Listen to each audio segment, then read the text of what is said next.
Paid parental leave in the United States has been a topic of conversation as of recent. With the next presidential election on the horizon, paid leave is one of the platforms candidates are standing on. This is because there is a call to action by Americans for something to change. According to the Pew Research Center, 82% of Americans feel that women should have paid maternity leave, and 69% supported paid parental leave. Such a program is so widely supported, but how does the United States' actual policy compare to other countries? The Organization for Economic Cooperation and Development, also known as the OECD, consists of 34 member countries from around the world. The average OECD country offers mothers a total of about 55 weeks of paid leave. The average total paid leave for fathers is just over 8 weeks.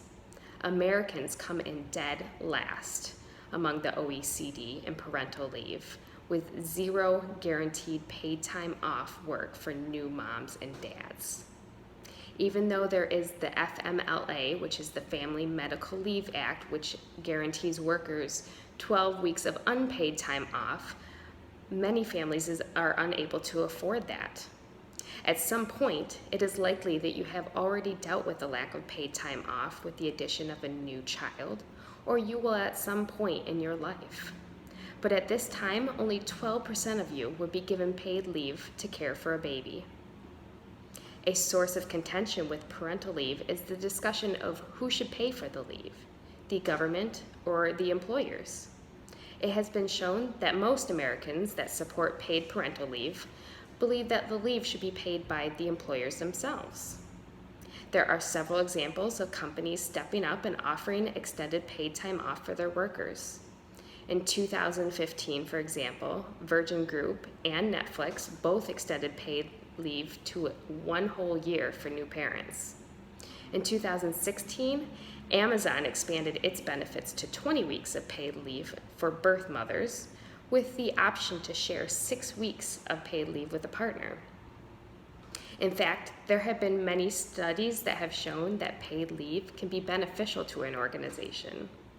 For example, when Google increased paid maternity leave from 12 to 19 weeks, the rate at which mothers quit dropped by 50%. Turnover is costly for a business. It can cost 20% or more of an employee's salary to replace him or her. Employer-provided paid time off is certainly a possibility and could also be beneficial to an organization. The United States has the highest infant mortality rate out of 28 wealthy countries in the world, and the birth rate in the United States is at 1.83 per woman, which is an all-time new low.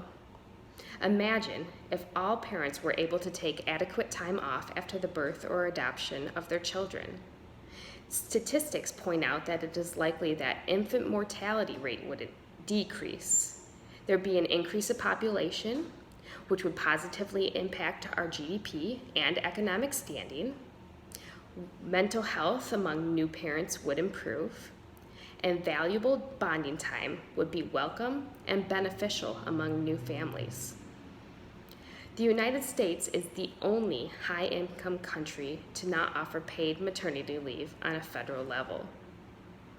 In fact, nearly 25% of women have to go back to work within 2 weeks of having a new baby. Paid leave is guaranteed in 178 countries around the world, the United States not being one of them. I think most people can agree that this is disappointing and also embarrassing for the United States. So many other countries have figured out parental leave. Why can't we?